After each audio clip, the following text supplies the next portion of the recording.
டிஸ்டர்ட் widow certificate ஆதரவற்ற விதவை சான்றிதழ் அது எப்படி அப்ளை பண்ணு பார்க்க போகிறோம் சரிங்களா. பட் அதுக்கு பார்த்தோன்னா டீட்டெயில் ஃபஸ்ட் நான் சொல்லிடுறேன். ஓகே, இது என்ன தகுதி அப்படின்னு பார்த்தீங்கன்னா, அவங்க வந்து மாதத்துக்கு ஒரு 4000 ரூபாய்க்கு மேலே இருக்கக்கூடாது. ஓகேங்களா, வருமானம் அதுக்குள்ளே தான் இருக்கணும்.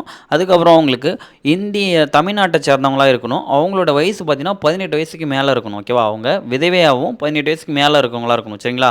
சரி, என்னென்ன டாக்குமெண்ட்லாம் தேவை அப்படின்னு பார்த்தீங்கன்னா, அவங்களுடைய பாஸ்போர்ட் சைஸ் ஃபோட்டோ, அவங்களோட ரேஷன் கார்டு, கணவர் இறந்தான சர்டிஃபிகேட்டு, அடுத்தது அவங்களோட வாரிசு சர்டிஃபிகேட்டு, அடுத்தது அவங்களோட ஆதார் கார்டு, இன்கம் சர்டிஃபிகேட்டு, விண்ணப்பதாரர் சுய அறிக்கை ஃபார்மு, அடுத்து முகவரி சான்றிதழ். ஓகேவா, இது எல்லாம் இருக்கணும். ஓகே, சரிங்க சார், நான் இந்த டாக்குமெண்ட்லாம் எடுத்துட்டேன். அதை நான் எப்படி அப்ளை பண்ணுறது அப்படின்னு கேட்டிங்க அப்படின்னா, இப்போ வந்து நம்ம இ-சேவை வந்து ஓப்பன் பண்ணி வச்சுருங்களா. இ-சேவை ஓப்பன் பண்ணி லாகின் பண்ணி சர்வீசஸில் போய்ட்டு ரெவன்யூ டிபார்ட்மெண்ட் அப்படின்றத வந்து கிளிக் பண்ணுங்கள். ரெவன்யூ டிபார்ட்மெண்ட் அப்படின்றத கிளிக் பண்ணிங்க அப்படின்னா உங்களுக்கு வந்து இதில் 3rd பேஜில் வரும். ஓகேவா, 3வது பேஜில் 123 டிஸ்டர்ட் விடோ சர்டிஃபிகேட் இருக்குல்ல, அதை வந்து கிளிக் பண்ணுங்கள். ஓகே, ஆதரவற்ற விதவை சான்றிதழ். ஓகே, இதில் சப்போர்ட் டாக்குமெண்ட் என்னென்னன்றதை ஒரு டைம் செக் பண்ணிங்க. அப்ளிகேண்டோட photo, ration card, death certificate அவங்க ஹஸ்பண்டது, அடுத்து லீகல் ஹையர் சர்டிஃபிகேட் அப்படின்னா வாரிசு certificate, Aadhaar card, income certificate, self declaration form, address. ஓகேவா, இதில் வந்து ப்ரொசீட் அப்படின்றத வந்து கொடுத்துக்குங்க. இதில் கொடுத்தீங்க அப்படின்னா இந்தமாரி வரும். இதில் கேன் நம்பர் உங்களுக்கு இல்லை அப்படின்னா ரிஜிஸ்டர் கேன் நம்பர் கொடுத்து ரிஜிஸ்டர் பண்ணிக்கோ.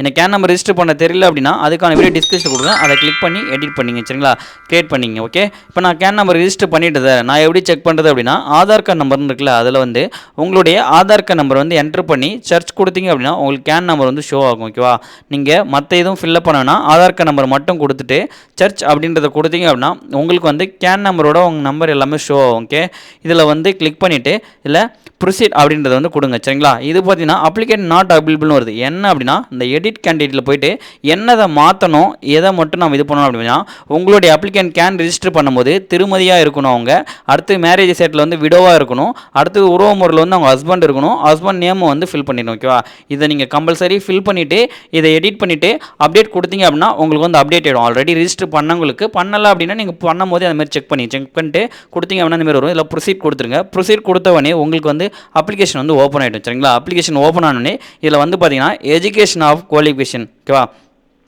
கல்வி தகுதி அவங்க வந்து எத்தனை வரைக்கும் படிச்சிருக்காங்க.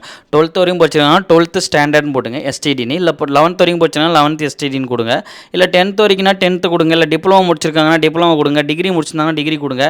சார் அவங்க எதுவுமே படிக்கல சார், அவங்களுக்கு என்ன சார் கொடுக்கலாம் அப்படின்னா அவங்களுக்கு வந்து அன்எஜுகேட்டட். ஓகேவா, அவங்க படிப்பு அறிவு இல்லாதவங்கன்னு சொல்லுவாங்க. படிக்கவே இல்லைன்றவங்களுக்கு அன்எஜுகேட்டட் அப்படின்ற மாதிரி கொடுத்துருங்க. சரிங்களா, இப்போ சரி ஓகே நான் இதை கொடுத்துட்டேன் சார், அடுத்தது என்ன பண்ணோம் அப்படின்னா கீழே ஸ்கொயர் பண்ணினே வாங்க. ஓகே, இப்போ நான் வந்து இதை கொடுத்ததுக்கப்புறம் கீழே ஸ்கொயர் பண்ணுவதுன்னா ப்ரெசன்ட் ஆனுவல் இன்கம். ஓகேவா, தற்போதைய ஆண்டு வருமானம் விண்ணப்பதாருக்கு ஏதேனும் மாத வருமானம் உள்ளதான்னு கேட்குறாங்க.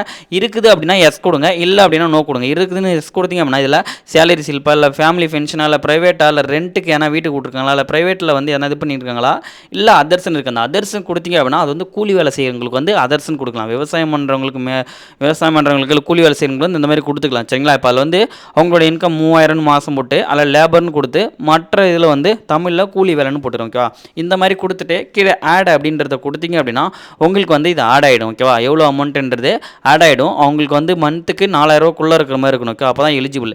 சரிங்க சார், அவங்க எந்த இன்கமே இல்லை அப்படின்னா அதை க்ளோஸ் பண்ணிவிட்டு நீங்கள் நோ அப்படின்றத வந்து கொடுங்க. சரிங்களா, நோ அப்படின்றது கொடுத்தீங்க அப்படின்னா அந்த ஃபார்ம் ஃபுல்லாக போயிடுச்சு. ஓகே, அடுத்தது பார்த்தீங்கன்னா பெற்றோர் குழந்தையின் விவரம், விண்ணப்பத்தாரின் கணவர் பெற்றோரின் விவரங்கள். ஓகேவா, என்ன அப்படின்னா விண்ணப்பத்தாருடைய ஓகேவா இப்போ அப்ளிகண்டோடைய அவங்க வீட்டுக்காரோடைய அப்பா அம்மா பேரை வந்து இப்போ என்டர் பண்ண சொல்கிறாங்க. சரிங்களா, அதில் வந்து அவங்க வீட்டுக்காரோடைய அப்பா பேர் வந்து ராஜான்னு கொடுத்துட்டு அவங்க ஃபாதரா மதர்னு கேட்குறாங்க. மதரால் ஃபாதர்னு கொடுத்துட்டு அவங்க உயிரோடு இருக்காங்களா இல்லை டெத்தா அப்படின்றத கேட்குறாங்க. ஓகேவா, உயிரோடு இருக்காங்கன்னா ஆலிவ்னு கொடுங்க, டெத்துனா டெட்டுன்னு கொடுங்க. ஓகே, டெத்துன்னு கொடுத்து ஆட் கொடுத்தீங்க அப்படின்னா ஆட் ஆகிடும்.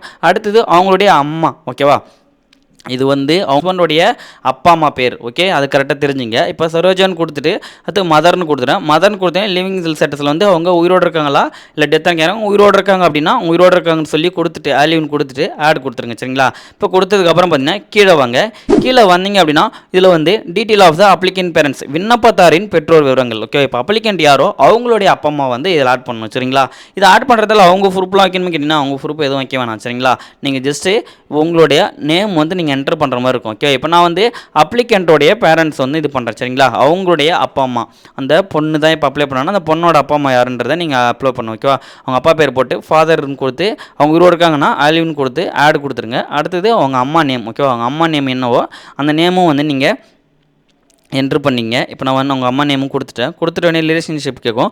ரிலேஷன்ஷிப்பில் என்ன அப்படின்றத வந்து நீங்கள் செலக்ட் பண்ணுற மாதிரி இருக்கும். ஓகேவா? அதில் கிளிக் பண்ணிங்க அப்படின்னா அவங்க மதர். ஓகேவா? மதர்ன்றதை செலக்ட் பண்ணிட்டு லிவிங் ஸ்டேட்டஸில் வந்து அவங்க உயிரோடு இருக்காங்க அப்படின்னா ஆலிவ், டெத்துனா டெட்டுன்னு கொடுங்க. ஓகேவா? கொடுத்துட்டு ஆட் அப்படின்னு கொடுத்தோம் அப்படின்னா ஆட் ஆயிடுச்சு. இப்போ அடுத்தது பார்த்தீங்கன்னா இப்போ இது அவங்க கணவருடைய அப்பா அம்மா, இது விண்ணப்பத்தருடைய அப்பா அம்மா. ஓகேவா? சரி, ஓகே. இப்போ கீழே வாங்க. கீழே ஸ்கொயர் பண்ணி வந்தீங்கன்னா லாஸ்ட்டாக பாருங்கள், அதில் டீட்டெயில் ஆஃப் த சில்ட்ரன்ஸ். ஓகேவா? டீட்டெயில் ஆஃப் த சில்ட்ரன்ஸ் அப்படின்னா குழந்தைகளின் விவரம். விண்ணப்பத்தாரருக்கு குழந்தைகள் உள்ளதா இல்லையான்னு கேட்குறாங்க. ஓகேவா? Whether of the applicant children அப்படின்னா அவங்களுக்கு வந்து குழந்தை இருக்கா இல்லையான்னு கேட்குறாங்க. இருக்குது அப்படின்னா எஸ் கொடுங்க, இல்லை அப்படின்னா நோ கொடுங்க. சரிங்களா? இப்போ எனக்கு இருக்குது சார், நான் எப்படி அப்ளை பண்ணால் ஆஸ் எஸ்ன்னு கொடுத்துட்டு எஸ் கொடுத்தோன்னே கீழே டீட்டெயில் ஷோ பண்ணணும். அதில் வந்து உங்களுடைய குழந்தை நேம் என்னவோ அதை கொடுத்துட்டு அவங்களுடைய ஏஜ் வந்து நீங்கள் இந்த என்ட்ரு பண்ணுற மாதிரி இருக்கும். ஓகே, என்ட்ரு பண்ணிவிட்டு கீழே வந்தீங்கன்னா ரிலேஷன்ஷிப் அவங்க பொண்ணா பையனா கேட்கும். சன்னு கொடுத்துட்டு அடுத்தது அவங்க ஜெண்டர் ஃபீமேலாக மேலான்னு செலக்ட் பண்ணிவிட்டு ஆடுன்னு கொடுத்தீங்க அப்படின்னா ஆட் ஆகிடும். ஓகேவா? சரிங்க சார், எனக்கு இன்னொரு குழந்தை இருக்குது, இல்லை 3 குழந்தை இருக்குன்னா இதே மாதிரி தான் நீங்கள் ஒரு குழந்தைய ஆட் பண்ணுற மாதிரி இருக்கும். ஓகேவா? அடுத்தது அவங்களுக்கு ஒரு பொண்ணு இருக்குது, அந்த பொண்ணையும் கொடுக்குறோம் அப்படின்னா அந்த பொண்ணு நேம் போட்டு அவங்களோட ஏஜ் என்னவோ அந்த ஏஜ் வந்து என்டர் பண்ணிங்க. என்டர் பண்ணி ரிலேஷன்ஷிப்பில் வந்து அவங்க டாட்டர்னு கொடுத்துட்டு ஜெண்டரில் வந்து ஃபீமேல் அப்படின்றத செலக்ட் பண்ணிவிட்டு ஆட் கொடுத்தீங்க அப்படின்னா அவங்களுடைய குழந்தையோட டீட்டெயிலும் ஆட் பண்ணிச்சு. அவங்களுக்கு குழந்தையே இல்லை சார் அப்படின்னா என்ன பண்ணணும் அப்படின்னா அங்கே நோன் இருக்குது பாருங்கள், அந்த நோன்றதை மட்டும் கொடுத்தீங்க அப்படின்னா ஜஸ்ட் அது ஃபில் ஆகிடும். ஓகேவா? இப்போ அடுத்தது என்ன கேட்டிருக்காங்கன்றத பாருங்கள். Detail of the let's husband அப்படின்னா அவங்களுடைய கணவர், இறந்த கணவருடைய விவரம். ஓகே, அவங்களுடைய கணவருடைய பேர், கணவருடைய கடைசி அவர் தொழில் என்ன, அடுத்தது அவர் திருமண தேதி என்ன, அவருடைய இறந்த தேதி என்ன, இறப்பு சான்றிதழ் என்ன கேட்குறாங்க. ஓகே, இப்போ அவருடைய கணவர் நேம் போட்டுரும். ஓகே, சப்போஸ் நேம் இருக்குல்ல அதில் வந்து ஏழுமலைன்னு போட்டு இந்த தமிழில் கணவர் விவரம் அவரும் போட்டுறேன். கீழே வந்தீங்கன்னா latest of the occupation of the let's husband அப்படின்னா அவர் வந்து என்ன தொழில் செஞ்சார் இதுக்கு முன்னாடி அப்படின்னா அவங்க விவசாயம் பண்ணியிருந்தாங்கன்னா ஃபார்மன் கொடுங்க, இல்லை வேறு ஏதாவது கூலி வேலையோ இல்லை வேறு ஏதாவது தொழில் செஞ்சிருந்தாருன்னா அதில் வந்து நீங்கள் மென்ஷன் பண்ணுற மாதிரி இருக்கும். ஓகே, கம்பல்சரி அதை கொடுக்கணும். கொடுத்துட்டு இந்தாண்ட வந்தீங்க அப்படின்னா மேரேஜ், அவங்களுடைய எப்போ மேரேஜ் ஆனது அப்படின்றத வந்து டேட்டை வந்து கொடுங்க. சரிங்களா? அவங்களுக்கு டேட்டு எப்போ மேரேஜ் ஆனதுன்றதை இல்லை செலக்ட் பண்ண சொல்லும், அதை வந்து நீங்கள் செலக்ட் பண்ணுங்கள். செலக்ட் மந்த்து தேதி எல்லாத்தையும் செலக்ட் பண்ணிவிட்டு இந்தாண்ட வந்தீங்கன்னா இறந்த தேதி, அவர் வந்து எப்போ இறந்தார் அப்படின்றது. ஓகே, இந்த டெத் சர்டிஃபிகேட்லேயே வந்து இருக்கும் இது இறந்த தேதி என்னன்றது. அதை பார்த்து டெத் சர்டிஃபிகேட் இருக்க மாதிரி வந்து கொடுத்துருங்க. சரிங்களா? இதில் கரெக்டாக பார்த்துங்க. ஃபஸ்ட்டு அவரோட நேமு, அடுத்தது அவர் என்ன வேலை செய்கிறாருன்னு, அடுத்து டேட்டு மேரேஜ் டேட்டு, அடுத்து இறந்த தேதி, அதுக்கப்புறம் death certificate number. Okay, death certificate number எல்லாம் கொடுத்துட்டுக்கப்புறம் கீழே அப்டேட் அப்படின்றத கொடுத்தீங்க அப்படின்னா உங்களுக்கு வந்து அப்லோட் டாக்குமெண்ட்டுக்கு வந்துடும். சரிங்களா? இப்போ டாக்குமெண்ட் மோடுக்கு வந்துச்சுங்களா? இதில் வந்து மேண்ட்ரேரின்றது வந்து கம்பல்சரி கொடுத்தாகணும். செல்ஃப் டிக்ளரேஷன் ஃபார்மை கிளிக் பண்ணி அதையும் டவுன்லோட் பண்ணி ஸ்கேன் பண்ணிங்க. சப்போர்ட்டட் சைட்ஸ் பார்த்தீங்கன்னா பிடிஎஃப், ஜேபிஜி, ஜிஃப், பிங்கு. இதோட டாக்குமெண்ட் சைஸ் 200 கேபிஸும் ஃபோட்டோ சைஸ் 50 கேப்ஸ் இருக்கணும். இந்த கேப்ஸ்லாம் எனக்கு எடிட் பண்ண தெரியல சார், அதுக்கு என்ன பண்ணணும்னா அதுக்கான வீடியோ நான் டிஸ்கிரிப்ஷன் கொடுக்குறேன், அதை கிளிக் பண்ணி எடிட் பண்ணிங்க. சரிங்களா? சரி, ஓகே. இப்போ எல்லா டாக்குமெண்ட் நான் எடிட் பண்ணிட்டேன். இப்போ நான் அப்படியே அப்லோட் பண்ண பாருங்கள். அதில் ஆடு கிளிக் பண்ணி நம்பர் கொடுத்துட்டு ஃபோட்டோ அப்படின்றது கொடுத்தோம்னா ஃபோட்டோ ஆட் ஆயிடுச்சு. அதுக்கப்புறம் ரேஷன் கார்டை கிளிக் பண்ணி நம்பர் வந்து 2ன்னு கொடுத்துட்டு அடுத்து ரேஷன் கார்டு வந்து அப்லோட் பண்ணிடுறேன். இந்தமாதிரி ஒரு ப்ரூஃபாக அடுத்தது வந்து அவங்க ஹஸ்பண்டோட டெத் சர்டிஃபிகேட். ஓகேவா? டெத் சர்டிஃபிகேட் வந்து அதையும் ஆட் பண்ணிக்கிறேன். டெத் சர்டிஃபிகேட் அடுத்து அவங்களுடைய வாரிசு சர்டிஃபிகேட், அந்த வாரிசு சர்டிஃபிகேட் கொடுத்து டாக்குமெண்ட் நம்பர் 4ன்னு கொடுத்து ஆடை கிளிக் பண்ணி எந்த லொக்கேஷன் இருக்குதோ அதை ஆட் பண்ணிக்கிறேன். ஓகேவா? அடுத்தது அவங்களுடைய ஆதார் கார்டு, அப்ளிகண்டோடைய ஆதார் கார்டையும் வந்து கொடுத்துக்கிறேன்.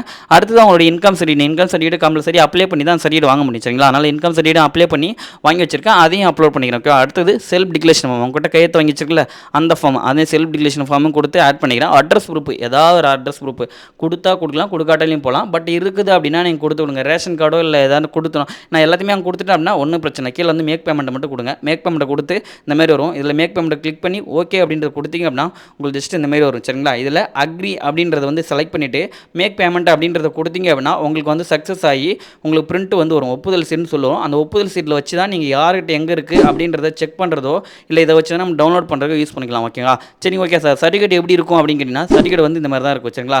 இந்த சர்டிஃபிகேட் வச்சு நீங்கள் பென்ஷன் ஸ்கீம் அப்ளை பண்ணி இது மூலயமா வந்து அவங்களுக்கு பென்ஷன் வந்து வாங்கிக்கலாம். ஓகே, இவ்வளோ தான் ஃப்ரெண்ட்ஸ். இந்த வீடியோ பிடிச்சிருக்குங்க. இந்த வீடியோ பிடிச்சிருந்தா லைக் பண்ணுங்கள், கமெண்ட் பண்ணுங்கள், மறக்காமல் தமிழ் டெக்னாலஜியை சப்ஸ்கிரைப் பண்ணுங்கள், கூட இருக்க பெல் ஐக்கானும் கிளிக் பண்ணுங்கள். நெக்ஸ்ட் வீடியோவில் பார்க்கலாம். பாய்.